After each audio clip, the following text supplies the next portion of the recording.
आपको क्यों लगता है वो ब्लू था? क्योंकि आपने चेयर से निकाला।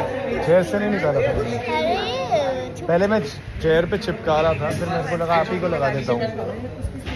और अभी आप क्या कह रहे थे? मैं ऐसे काम नहीं करता हूँ। मतलब क्या कह रहे थे? ऐसी रील नहीं बनाई है तो मैं तो करता हूँ प्रैंक।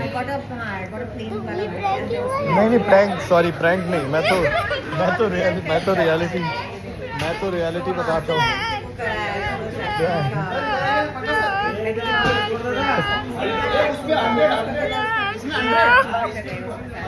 प्रैंक नहीं, मैं तो ऐसी रियलिटी करता हूँ। ब्लू नहीं था वो। अच्छा वो ब्लू था ना? तो ठीक है। अभी तो नहीं है ना मेरे हाथ में? अभी मेरे हाथ में ब्लू नहीं है।